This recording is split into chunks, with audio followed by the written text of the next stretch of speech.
There are stories that don't begin with sunshine or tenderness, but with a wound so sudden it splits a person in half. Mine began the moment I realized someone had gone missing, not from this world but from my life. The boy I once raised with every ounce of love had vanished, replaced by a stranger who looked like my son but didn't carry even a shadow of his heart. Los Angeles, California, on a quiet morning in late spring.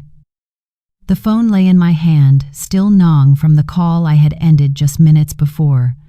A call that shattered the illusion I had desperately wrapped myself in for years. A call where Mia, my daughter-in-law, looked straight into my eyes and calmly delivered the blow she and my son Lucas had already gotten married the day before. A small ceremony, an intimate moment, a celebration reserved only for special people. Special people.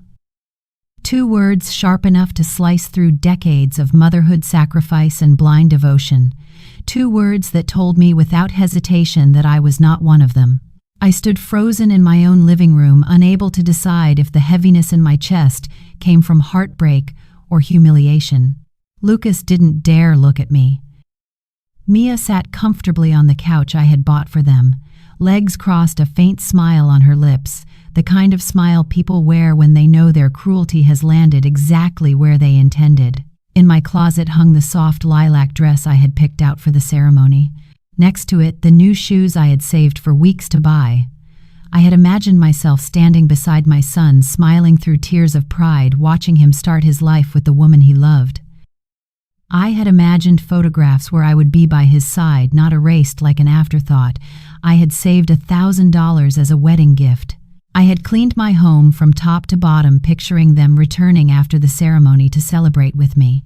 I had even called my sister in Chicago to share the joy I thought would soon fill our family, but all of it collapsed brutally under those 2 poisoned words. Special people. I had spent 3 years paying their rent. 3 years filling their refrigerator when their bank account was empty. 3 years carrying their burdens while letting go of my own. And yet when the day came for my son to say his vows, I was not on the list of those worthy of standing near him. Lucas finally muttered something rehearsed about the ceremony being small, private, just the 2 of us and witnesses, but I knew it was a lie. My trembling hands had already scrolled through social media posts, showing Mia's family smiling beside the bride and groom. Her parents, her siblings, her friends, everyone except me. Everyone who mattered to them, and the one person who clearly didn't. I felt something inside me crack, not because they hid the wedding, but because they didn't think I deserved to know. Because they believed I would simply swallow the pain the way I had swallowed every other disappointment they handed me. But for the first time in years, the silence inside me wasn't soft. It wasn't patient. It wasn't forgiving. It was the beginning of something else, something I didn't yet recognize but would soon learn to call strength. Dui daila banting an, trien tu fun tu jungui noi dung kam zuk va fong kach ke trien din, an trien kam hung dung ting thon ban guk ban David. Kung them kung bor chi chuyen sang ting an mort va trung tan tuid doi. There are betrayals so sharp they don't leave wounds, they leave awakenings. And exactly 7 days after Mia told me I wasn't special enough to attend my own son's wedding, the awakening arrived in a single phone call that tasted bitter on my tongue. Los Angeles, California, 1 week after the secret wedding. The phone rang as if nothing had happened, as if my heart hadn't been crushed under the heels of 2 people who owed me everything. As if the humiliation of being excluded could fade in just a few days, I stared at the screen, saw Mia's name, and felt my breath tighten. Her voice on the line wasn't triumphant anymore. It wasn't smug or confident or dripping with superiority the way it had been when she told me about the intimate ceremony. No, this time her voice trembled, thin and frantic. "Julia, the rent is overdue. The landlord says he'll evict us if we don't pay this week. You forgot to transfer the money." Forgot, the way she said it, like my long-standing generosity had become a monthly bill she was entitled to, like the woman they discarded was still obligated to rescue them. Her panic washed through the phone, but I didn't say a word. I let the silence stretch long enough for my memories to surface. The countless mornings I rushed to the bank for them, the nights I skipped meals so their fridge wouldn't be empty, the birthdays I spent alone because they needed money more than my presence. And now, after all that, after being erased from their most important day, they had the audacity to call me as if nothing had changed. I inhaled slowly, letting the anger settle into something colder, steadier. When I finally spoke, my voice didn't shake. It felt like steel. Mia, didn't I warn you I only help special people? The silence that followed was heavier than any argument. For the first time in years, I could feel her fear, not mine. She stuttered, shocked, confused, scrambling for the sweet tone she used whenever she needed money. We were special to you. You've always treated us like family. You're like a second mother to me. Lies wrapped in honey. Lies I had swallowed for 3 years without chewing. Lies that now tasted like ashes. As she babbled, my mind went back to the numbers. The money I had drained from my retirement. The savings left by my late husband, the man who wanted me to live peacefully, not to finance the carelessness of 2 adults. $33,400. 3 years of rent, groceries, emergencies, furniture, and favors. An entire life's worth of sacrifice poured into a black hole of entitlement. And for what? To be treated like a background character in my own son's story. That night, I sat on my bed and cried. Not from sadness, but from rage, a lifetime of swallowed words finally rising to the surface. I cried for every time they made me feel invisible, for every time I believed love could be bought with self-neglect, for every time I blamed myself for not being enough. But when morning came, something inside me was different. It wasn't softness anymore. It wasn't patience. It wasn't hope. It was resolve. I stood in front of the mirror and saw the same wrinkles, the same tired eyes, but behind them, a new clarity. I brewed my coffee without checking my phone. I didn't wonder if Lucas would apologize. I didn't wait for a fake explanation to heal what had been deliberately broken. For the first time in years, I put myself first. I pulled out my checkbook, my bank statements, and I began tallying every dollar I had sacrificed. Rent, groceries, medical emergencies, gifts, utilities, loans, repairs, the total stared back at me like a cruel joke. $33,400, money I would never get back, years I would never get back. A love I had invested into people who only saw me as a wallet with a heartbeat. My phone rang again, Lucas's name flashing across the screen. Normally I would have answered before the first ring finished, but this time I let it ring, twice. 3 times. Then I deleted his message without reading. I stepped outside later that afternoon and walked not toward a bank, not toward a store to pick up anything for them, not toward another errand that served someone else. I walked because I wanted to, because I could, because the world outside no longer pulled chains around my wrists. I passed places that once held memories with Lucas, the park bench where I used to tie his shoelaces, the street corner where he'd beg for ice cream. And I wondered when the sweet boy who once hugged me tightly had grown into a man who treated me like an inconvenience. When had love become something I tried to buy? When had motherhood turned into an endless bill they expected me to pay? I didn't have the answers. But I knew one thing: I would no longer fund their comfort at the cost of my dignity. I walked into the bank, the place where I had wired money for 3 years, without hesitation. The manager, Mr. Klein, greeted me with genuine concern. He had watched my account bleed month after month. He had seen more of my silent suffering than my own son had.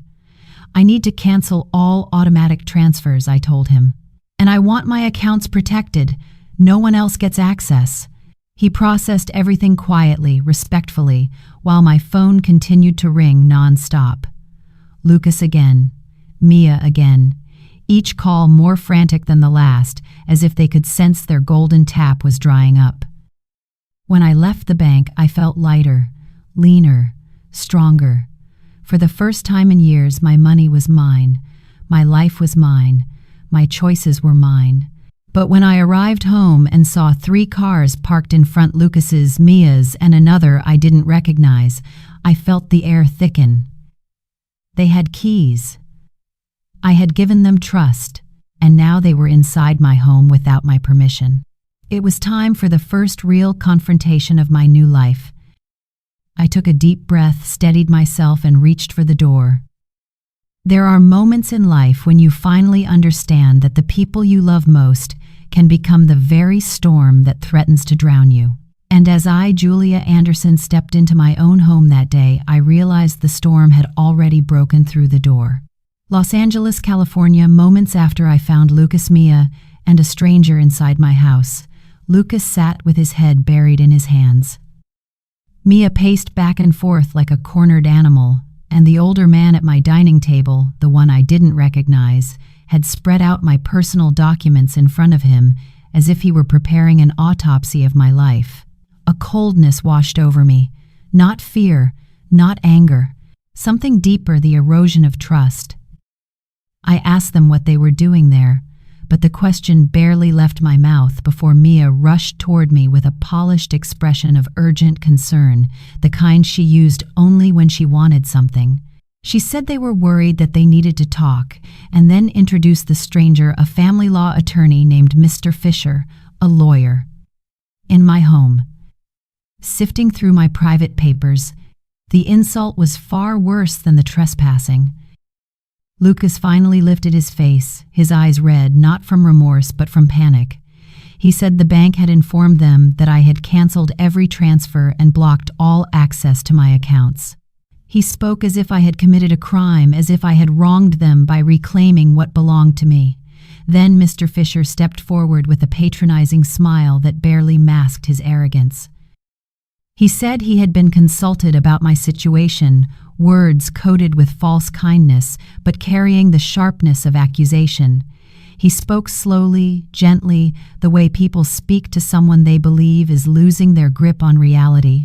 He claimed my recent decisions were concerning, that my financial behavior appeared irrational, and that Lucas and Mia were attempting to ensure my well-being. He suggested a temporary power of attorney to protect me. I looked at the documents he had placed on my table, papers he expected me to sign with meek obedience, papers that would hand over every dollar, every asset, every shred of autonomy I had. He didn't know me. I gathered my documents from the table without asking permission. I reminded him and everyone in that room that they had no right to invade my home or touch my property. My voice didn't tremble. Theirs did. But then came the performance. Lucas softened his tone, crafting every word as if he had practiced them in a mirror. He said I had been acting strange, that I was isolating myself, that I didn't answer calls, that my decisions were sudden and out of character. He tried to paint me as unstable in my own living room. Mia chimed in with her syrupy voice. She spoke of loneliness, of stress at my age of confusion. Each word was a calculated blow, a quiet assault on my sanity. She spoke about me as though I were fading, as though I had lost my reason. They weren't speaking to me. They were building a case, piece by piece, accusation by accusation, lies masked as concern. I understood in that moment exactly why they brought a lawyer. They wanted to declare me incompetent, to take control of everything, to lock me inside a legal cage and swallow the key. The betrayal was so complete, so deliberate, I could taste it. But I did not bend. I told them to leave. Not in a whisper, not in hesitation, in clarity. Mr. Fisher tried to interrupt, insisting they had legal grounds to intervene. He presented a folder, a power of attorney they expected me to sign right then. The audacity made my blood still. I didn't open it. I didn't even touch it with respect. I threw it straight into the trash can. Mia's expression twisted the mask, finally cracking. Her tears came, but they weren't from pain. They were from frustration, from losing control, from seeing her perfect plan unravel. She shouted that I couldn't do this, that they depended on me, that they had made financial commitments based on my support. Every word exposed their true intentions. not love, not care. Dependence weaponized. Lucas stepped forward, anger rushing through his face like a child denied a toy. He said I couldn't just abandon them, that I had obligations. Obligations. To two adults fully capable of working. Two adults who had drained me for years without giving back even the smallest kindness. I stood my ground, feeling years of buried strength rise in my chest. I spoke with the firmness of a woman who had rediscovered the truth. My money was mine. My life was mine. My boundaries were mine. And they were no longer welcome to any of it. Mr. Fisher realized he was losing control and resorted to threats. He warned that Lucas and Mia could petition the court to declare me mentally unfit, that a judge might assign them as my guardians, that they could legally take over my finances if they proved their case. His tone was calm. His words were violence. The room went quiet, a heavy, suffocating yanlang. I stepped closer, looked him straight in the eyes, and told him the truth he didn't expect. I was 71, but I had managed my life, my home, and my finances flawlessly for decades. I raised my son alone.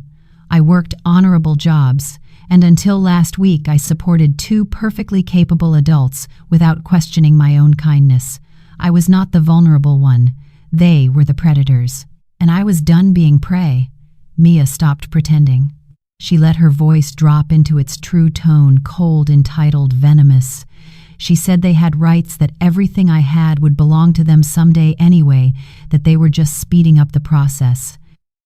In that moment, I understood in their minds I had already died. They were simply fighting over the body. I pointed to the door. Lucas tried one last time, threatening that I would end up alone, that no one would care for me, that I was making a mistake that would cost me everything. I looked at my son, my once sweet boy, now replaced by a man I didn't recognize, and told him the purest truth I had spoken in years. I am already alone. The difference is now it is my choice, not your neglect. They left with the dignity of people who had never been denied anything. Their silence outside the door echoed long after they disappeared, leaving behind the scent of betrayal and the faint trace of something new rising inside me, freedom.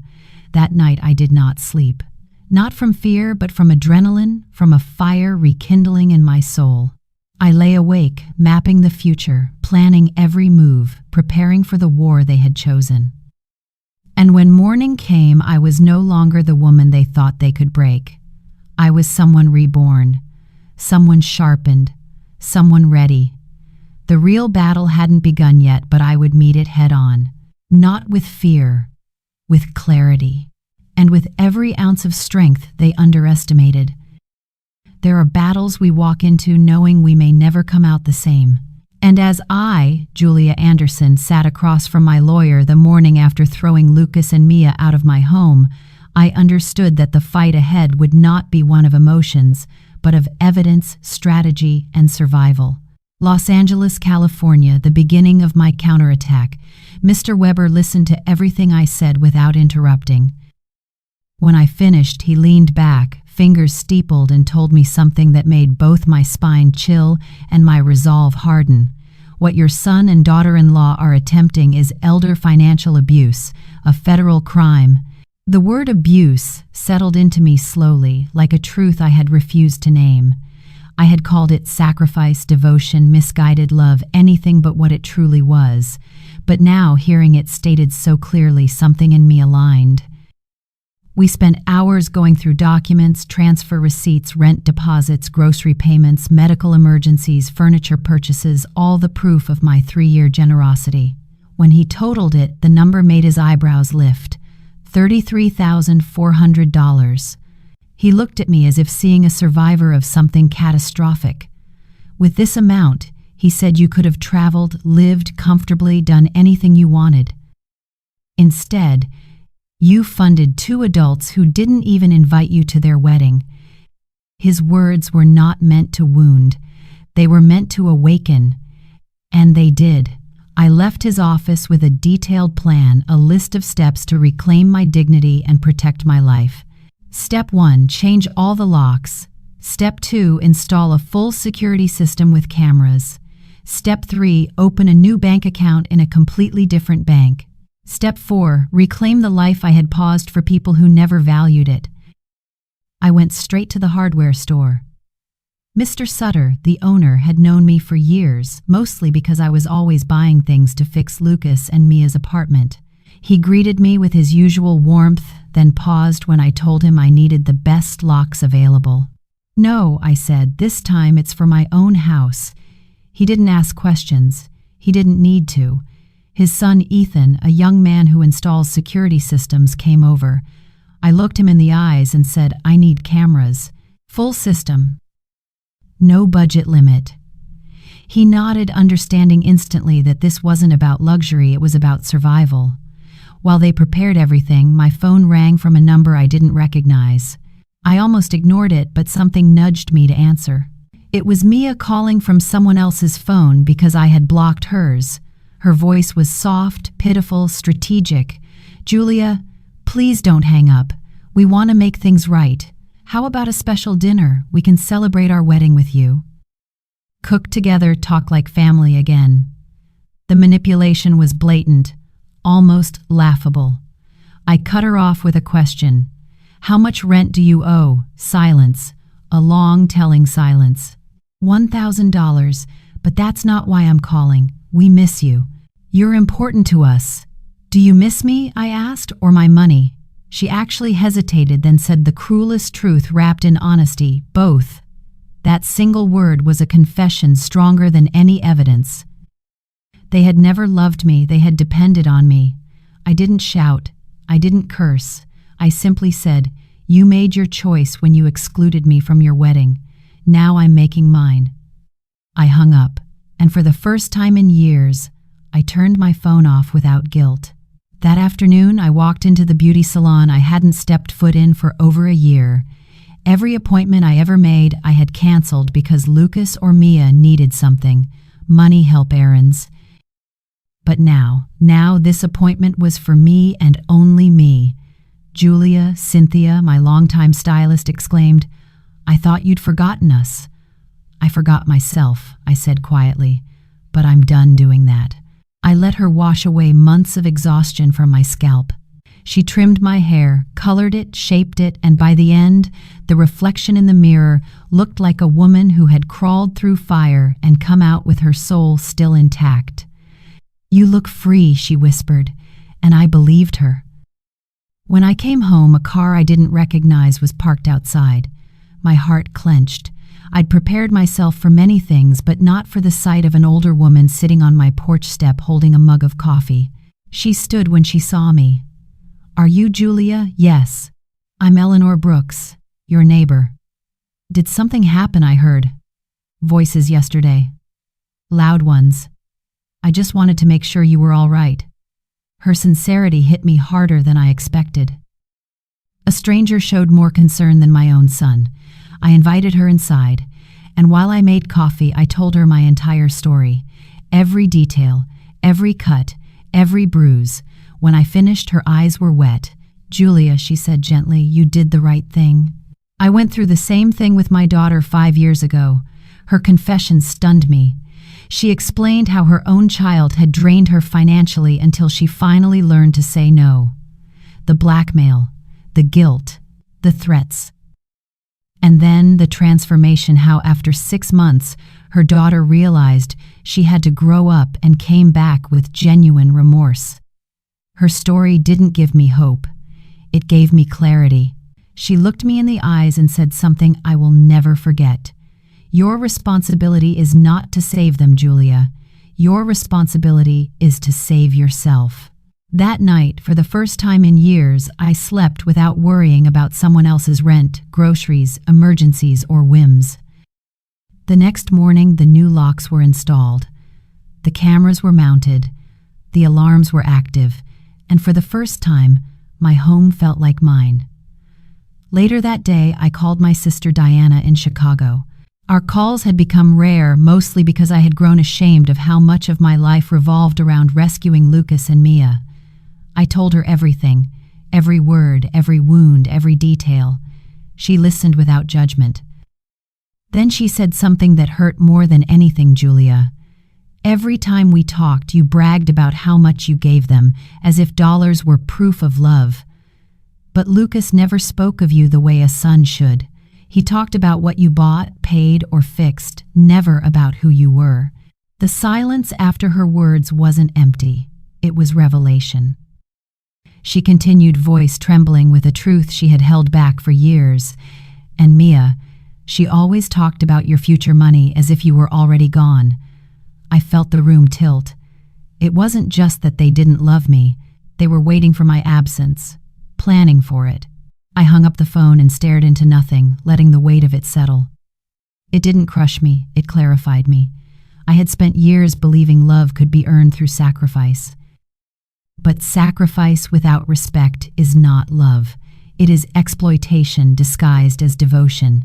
And I was finally done being devoured by the people I loved. The days that followed were quiet, not lonely, but peaceful. I spent time with Eleanor. I met the women from her garden group. Each carried scars like mine.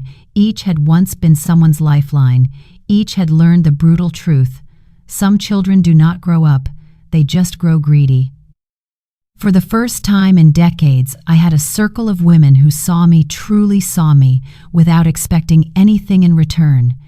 I began visiting my husband's grave again. I told him everything. I apologized for losing myself after he passed, and I promised him I was finding my way back. I walked home afterward, feeling something I hadn't felt in years, a sense of self, a sense of worth, a sense of rebirth. I didn't know what Lucas and Mia would do next. But I knew one thing with absolute clarity: they underestimated the wrong woman. There are moments in life when silence itself turns into a warning, the kind that creeps under the skin and tells you something is about to break. And the morning I watched Ethan finish installing the cameras around my home, that silence felt almost prophetic, like a quiet before an inevitable storm. The system was flawless. Motion sensors, live monitoring, instant police alerts. For the first time in years, safety wasn't a hope, it was a reality I could touch. Yet even with all that protection, my phone kept vibrating with calls from unknown numbers. I didn't need to guess who it was. Mia had an uncanny talent for persistence, especially when chasing money. I ignored every call. The newly formed boundary around my life was too precious to let her voice slip through. While Ethan tested the final camera, I stared at the footage on my phone, my driveway, front porch, backyard. Spaces that had once felt vulnerable now looked guarded. I realized I had spent years locking myself in emotional storms I never deserved. Now I was locking the world out for the first time, and it felt powerful. When Ethan left, I dialed the number I had been avoiding for months, my sister in Chicago. Diana picked up instantly, her voice warm but laced with surprise. It had been too long since I called without desperation in my throat. As I told her everything that had happened, the secret wedding, the financial exploitation, the attempted legal ambush, her voice changed. It dropped into a heavy, older register, the kind reserved for truths that hurt more than lies. Julia, I saw Lucas at a family gathering last year. He didn't speak of you the way a son should. He didn't talk about memories or affection. He talked about money. Her words, cut in a place I didn't know, still bled. But she wasn't finished. And Mia, every time your name came up, she talked about your house, your savings, your future inheritance, always in the future tense, like she was waiting for you to disappear. Something inside me collapsed, not in pain, but in recognition. I had known this truth like one knows a storm is coming by the smell of rain, but hearing it spoken aloud solidified it. I thanked Diana for her honesty, and when I hung up, I sat in my kitchen with the weight of years pressing down on me. I had loved with both hands. They had taken with both fists. A knock at the door startled me. When I checked the cameras, I saw Eleanor standing outside holding a mug. I opened the door and she smiled the way women smile at each other when they share a war. "I thought you might need company," she said. I let her in, and as she settled at my table, she told me more of her own story, how her daughter had once drained her dry, how the threats and emotional sabotage had escalated the moment she set boundaries. "How did you survive it?" I asked. "By remembering something simple," she said. "If they only come to you when they need something, then they don't love you, they love what you give." Her voice was soft, but each word was a hammer breaking old illusions. That afternoon, she invited a few friends from her garden club, women of different ages, who greeted me with compassion, not pity. They told me their own stories of being used by family members, sons, daughters, brothers, nieces, all linked by a common thread, financial dependence disguised as affection. Listening to them felt like inhaling oxygen after years underwater. For the first time, I wasn't alone in my pain. I wasn't the only mother who mistook sacrifice for love. I wasn't the only woman who believed loyalty required self-destruction. I was part of a silent army women who had bled quietly behind closed doors until they learned to fight back. That evening, as I stood in my backyard watching the cameras blink softly in the dark, something dawned on me. I didn't fear Lucas and Mia anymore. I didn't fear the threats, the guilt, the visits, or the manipulation, because fear only survives when you're still tied to hope. And I had finally let go. Later that night, while sipping tea, I felt something foreign rise inside me, a spark. A tiny, rebellious spark of curiosity. A dangerous question whispered in the back of my mind. What would my life look like if I lived it for myself? The idea seemed bold, almost reckless, but also intoxicating.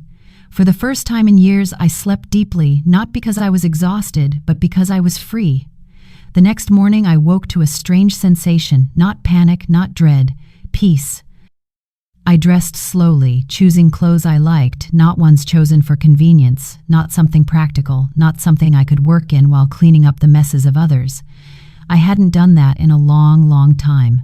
On my way to the dining room, I paused when I saw my husband's photo on the table. I touched the frame gently, remembering his steady voice. "You're stronger than you know, Julia." For the first time since he passed away, I believed him. I spent the day doing things I used to love, reading, journaling, rearranging little pieces of my home to reflect who I really was rather than who I had become for Lucas and Mia. It wasn't dramatic. It wasn't loud. It was quiet reclamation, the type that transforms a life quietly from the inside out. By late afternoon, I decided to take a walk. My first real walk in months that had nothing to do with running errands or saving someone else's day. And while walking past houses I'd seen 100 times but never really noticed, I asked myself a question most people only dare ask once in their lives. What if the rest of my life could belong to me? I didn't have the answer yet, but asking the question felt like a beginning, a new one. One I would build with my own hands, step by unfamiliar step. And though I didn't know it yet, the peace of that day would be short-lived.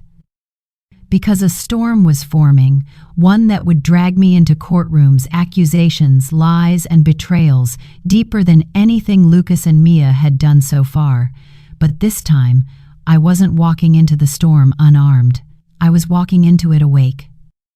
There are truths so brutal they don't knock, they break the door down and step right into your life. And when I, Julia Anderson, returned home after days of fragile peace, I sensed it before it even appeared, the feeling that something dark was about to resurface, something determined to reclaim the power I had taken back. It began with the cars, 3 of them, parked in front of my house as if they owned the street. Through the new security cameras, I watched silhouettes moving inside my living room. My stomach twisted. I had given Lucas and Mia keys back when I still believed loyalty worked both ways. Now those keys were a weapon used against me. I didn't rush in. I stood on the porch, breathing deliberately, letting the anger sharpen instead of scatter me. When I finally opened the door, the sight waiting inside felt like betrayal made flesh. Lucas sat slumped on my sofa, head buried in his hands. Mia paced like an animal searching for an escape route. and a man I had never seen before, stern-suited, intrusive, sifted through my personal documents spread across the dining table. My documents, my private life laid out like merchandise. "What is going on here?" My voice surprised even me, steady, loud enough to reclaim the room. All three froze. Mia was the first to speak, her tone dripping with urgency coated in fake care. "Julia, thank God you're home. We need to talk. This is Mr. Fisher, the attorney helping us with your situation."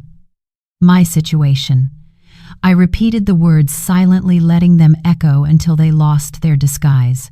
Lucas finally looked up, eyes filled not with guilt but with panic, financial panic, the only kind he understood anymore. "Mom, we went to the bank. They told us you canceled all the transfers.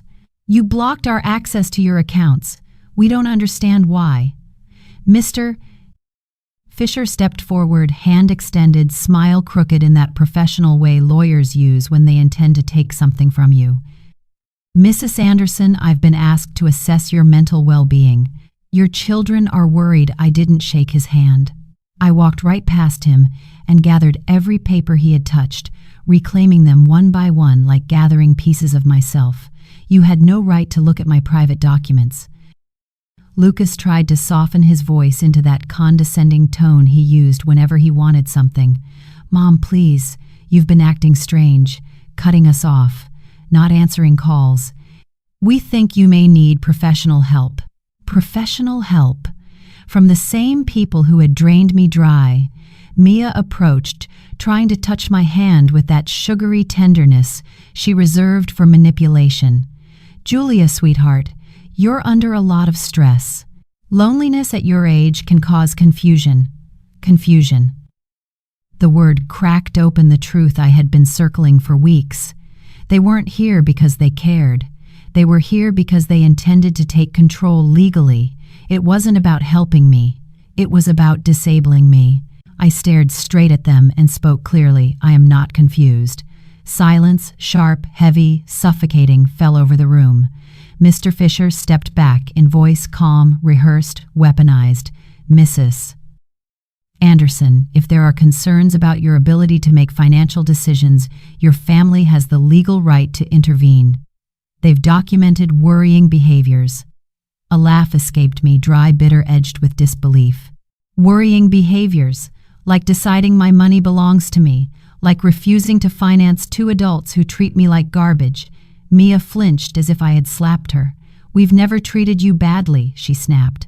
"You are part of our family. Everything you have will belong to us one day anyway. We're just preparing." There it was, the naked truth stripped of all sentimental decoration. To them I was already gone, just an inheritance waiting to be claimed. "Get out," I said. 3 heads jolted up. "Out of my house, all 3 of you."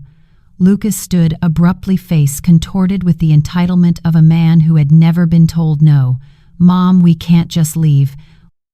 We have obligations, rent, car payments, the credit card you co-signed. You can't cut us off overnight." My voice rose for the first time, fueled by years of swallowed words. "Who says I can't, Mr. Fisher?" calmly placed a folder on my table. "We've prepared documents to help with this transition. A power of attorney giving Lucas and Mia temporary control of your finances." I didn't let him finish. I picked up the folder and threw it straight into the trash. "The only transition happening here is your departure." Mia burst into tears, not tears of pain, but of frustration. "We relied on you, Julia. We made plans. We bought things. We trusted you. You trusted my money," I said. "Not me." Lucas stepped closer, jaw tense. "Mom, we made mistakes. The wedding was a misunderstanding." Mia was nervous. I was stressed. "We can fix everything if you just act reasonable." Reasonable. A word I had lived under like a shadow. A word used to control, not to comfort. If being reasonable means letting you drain me until I have nothing left, then no, I am done being reasonable. Mr. Fisher packed up his briefcase, voice clipped. "This isn't over. Your family has legal options. If you refuse help, they can petition for guardianship. Guardianship. The attempt to declare me mentally incompetent, to strip me of freedom, control, selfhood. He underestimated me. Mr. Fisher, I said, I handled finances, household, marriage, and motherhood alone for decades. I supported 2 capable adults for 3 years. If anyone here needs a competency evaluation, it isn't me. Mia wiped her tears, her expression dropping into cold calculation. We won't let this stand, Julia. Good, I said. Fight with your own money for once. They walked to the door with bruised egos and unbroken entitlement. Lucas turned back, voice stiff with threat. You're going to end up alone. No one will take care of you when you really need it. I looked at him, my son, who no longer felt like family and felt nothing but clarity. I've been alone for a long time, Lucas. The only difference now is I chose it. When the door shut behind them, a new silence filled the house, not empty, not frightening, a silence of freedom. But the war was just beginning. The next morning, fueled by adrenaline and purpose, I walked into Mr. Weber's office. If they wanted a legal battle, I would give them a war built on evidence, truth, and a lifetime of competence. He listened quietly as I recounted everything, the intrusion, the threats, the manipulation. When I finished, he nodded once. This is elder financial abuse. And breaking into your home to access documents is a separate violation. We need to document everything, every check, every transfer, every moment they pressured you. We sat for hours, reassembling the financial map of my last 3 years. When he saw the total, his whistle filled the room. Julia, with this money you could have lived the retirement most people dream of. I could have. But instead, I bought survival for 2 adults who called it love. Here's our plan, he said. We'll secure your assets, rewrite your will, and file protective measures. From this point on, they don't get to touch a single cent of yours. I left his office armed with strategy and something far more important, a sense of self-worth. I headed straight to the hardware store. Mr. Sutter greeted me with confusion. I wasn't here for Lucas or Mia for once. No, I told him. This time it's for me. While he gathered locks, Ethan approached. Without hesitation, I asked for a full surveillance system. Every door, every window, full coverage. This wasn't paranoia. This was preparation. Before they could begin, my phone rang. An unknown number again. And again, Mia's voice poured through forced sweetness wrapped around fear. Julia, please, let's talk. We can fix this. We need help with rent, but that's not the main reason, how much I asked. The pause lasted too long. 1,000. But Julia, please, no. The call ended with a quiet thud, the sound of a door she never expected me to close. The rest of the day unfolded like a soft awakening, the salon, the conversation with Cynthia, the reflection of a woman who looked alive for the first time in years. That night, Eleanor returned, bringing stories that stitched themselves into my own scars, stories of daughters, sons, and relatives who turned love into a currency they felt entitled to collect. And as we spoke, surrounded by a circle of women who had survived the same storms, I realized something profound. Strength isn't loud, it isn't dramatic, it isn't explosive. Sometimes, strength is quiet, steady yen lung, like the breath before a battle cry. And I was finally ready for mine. There are wars we think we've already won until the enemy returns wearing a different mask. And just when I, Julia Anderson, began settling into the quiet safety of my rebuilt life, the storm I thought had passed rose again darker than before, sweeping me toward a courtroom I never imagined I would stand in. It started with a knock, but not on my door, on my phone. A sharp, relentless buzzing that came early in the morning as I poured myself tea. When I glanced at the caller ID, my stomach tightened. Mr. Weber. He never called this early unless something had gone wrong. Julia, he said, voice unusually grave, you need to sit down. I didn't sit. I stood frozen, bracing for impact. Lucas and Mia have filed a formal lawsuit. They're seeking to have you declared mentally incompetent. They're requesting guardianship. Guardianship. The word felt like a blade pressed to my throat. My own son, the boy I raised alone, the boy whose scraped knees I bandaged, whose nightmares I soothed, had now gone to court to legally strip me of my freedom. What does that mean? I asked, my voice thin. It means they're trying to gain full control over your finances, your medical choices, and your legal decisions, Weber said. If a judge grants them guardianship, you could lose access to everything you own. The room spun. Not with fear, but with disbelief so deep it felt like grief. What evidence do they have?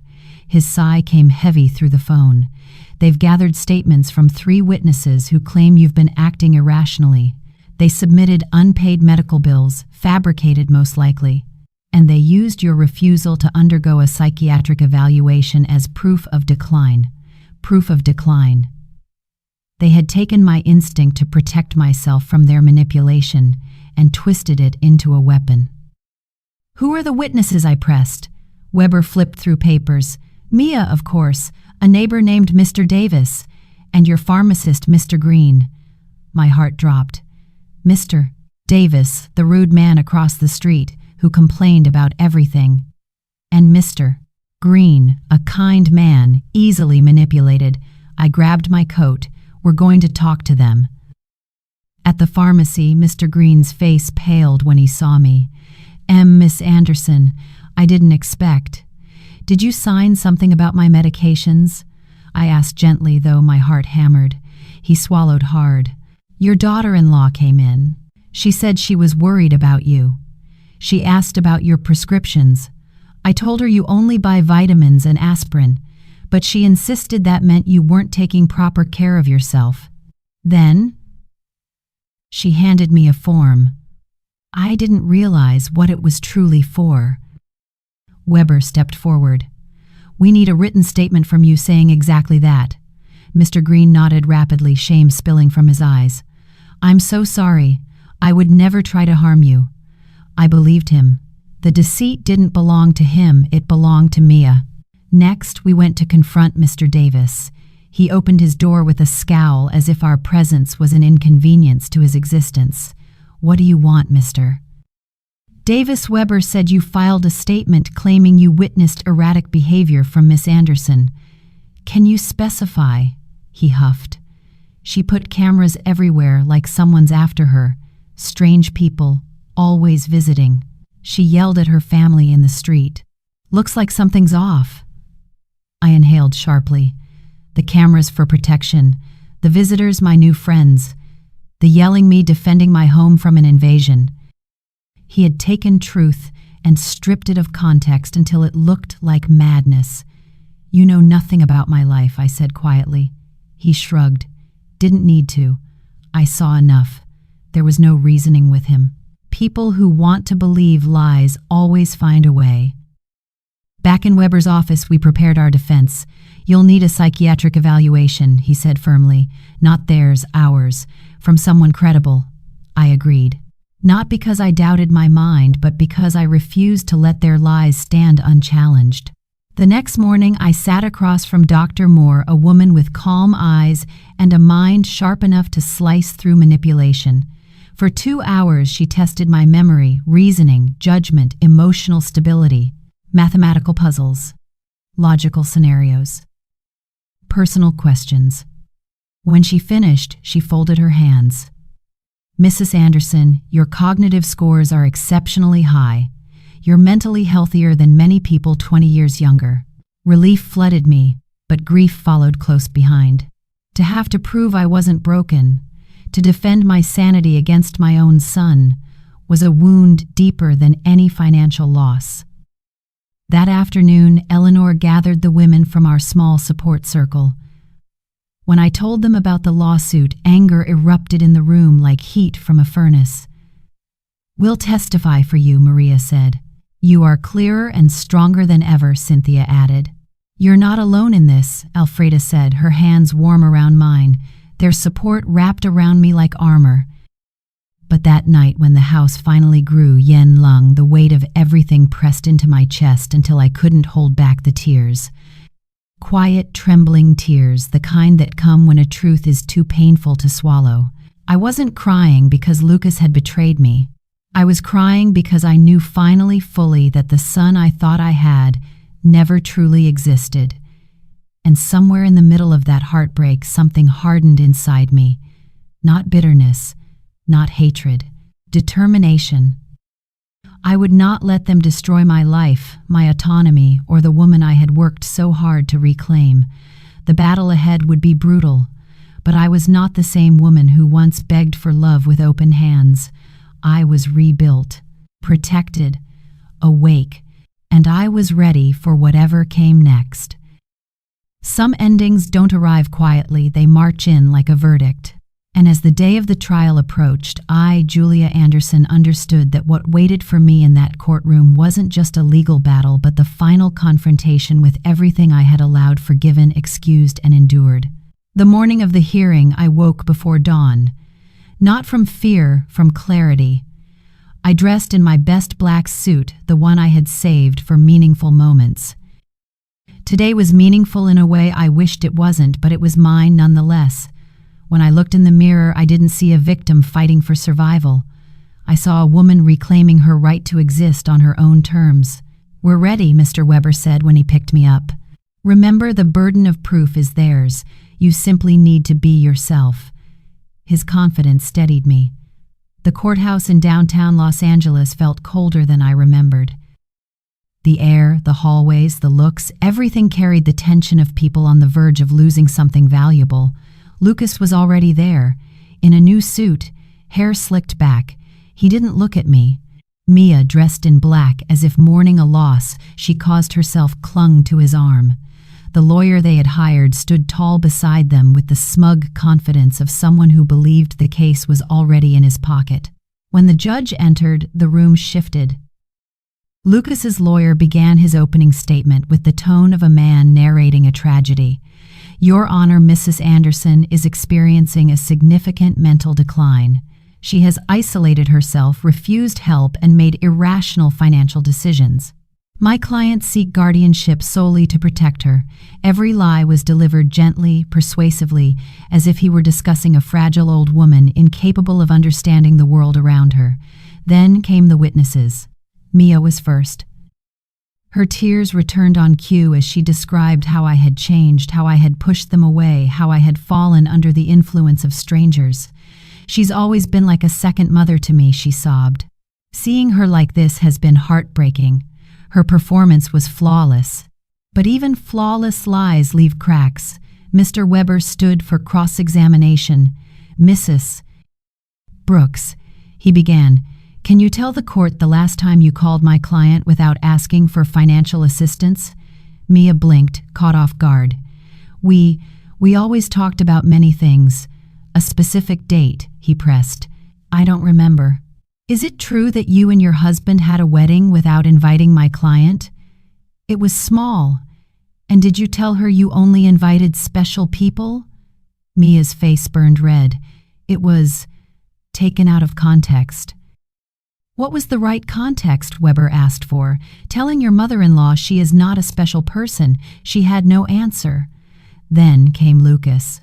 My heart contracted as he took the stand, not because I still held hope, but because I had once loved him so fiercely. He spoke with forced concern. He painted me as irrational, unstable, financially reckless. When Weber cross-examined him, the lies began to unravel. "How much money did you receive from your mother in the past 3 years?" "I don't know." "Would $33,400 sound accurate?" Lucas swallowed. "She's always been generous." "How many times did you visit her without asking for money?" Silence. "Is it true you broke into her home without permission?" "We were worried." "Is it true you brought a lawyer to pressure her into signing a power of attorney?" "We just wanted to help." "And at 35 years old you require your 71-year-old mother to pay your rent?" Lucas looked down. His silence spoke louder than the lies he had rehearsed. Mr. Davis, the neighbor, testified next. His vague accusations fell apart under Weber's questioning. Mr. Green, the pharmacist, clarified he had been misled into signing a statement he didn't understand. His testimony shifted the room. Even the judge leaned forward. Finally, it was our turn. Doctor Moore presented her evaluation. Mrs. Anderson is cognitively exceptional for her age. There is no indication of mental decline. In fact, she demonstrates advanced reasoning and emotional stability. Then my circle of women came forward: Eleanor, Maria, Cynthia, Alfreda. They spoke about my clarity, my independence, my renewed strength. They didn't embellish. They stated facts. And last, it was my turn.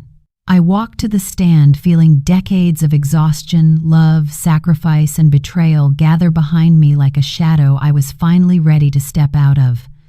I told my story: the rent, the groceries, the medical emergencies, the wedding, the humiliation, the manipulation, the invasion of my home, the attempt to strip me of my freedom. I spoke plainly. Not dramatically. The truth didn't need embellishment, it carried its own power. When Weber asked his final question, the room felt suspended in air. Why did you stop financially supporting your son and daughter-in-law? Because I finally realized, I said, voice steady, that what I received from them wasn't love. It was dependence dressed as affection. And I refuse to spend the rest of my life paying for people who treat me like an inconvenience unless my money is involved. The opposing lawyer tried to break me, but every question he threw I answered with clarity. There was no confusion, no hesitation, just truth. His defeat showed in the tightness around his eyes. He gave up before he admitted it. When both sides rested, Judge Miller left to deliberate. The 2 hours we waited felt like an entire season. My heart beat steadily, not with fear, but with certainty. When the judge returned, his expression was decisive. After reviewing the evidence, he began, "It is clear to this court that Mrs. Julia Anderson is in full possession of her mental faculties. Professional evaluation supports her cognitive health. Her financial decisions are rational and within her rights." Lucas tensed. Mia's lips parted in disbelief. The judge continued, "This lawsuit appears to be motivated by financial interest rather than genuine concern. The court denies the request for guardianship." My breath left me like a prayer being released.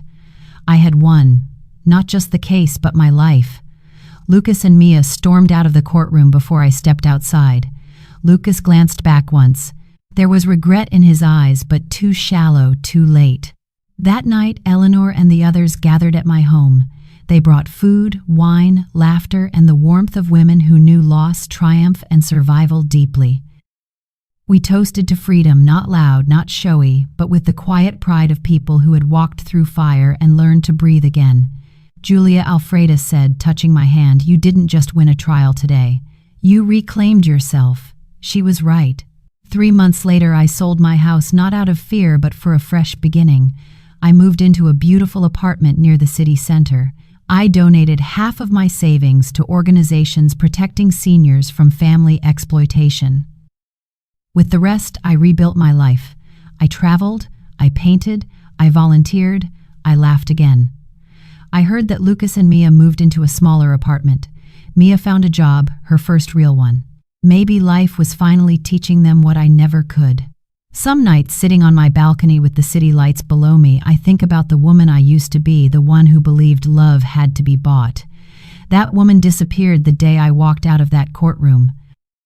In her place stands someone who has learned the most important truth of her life. True love has no price, freedom is never too expensive, and the person I must protect first is myself.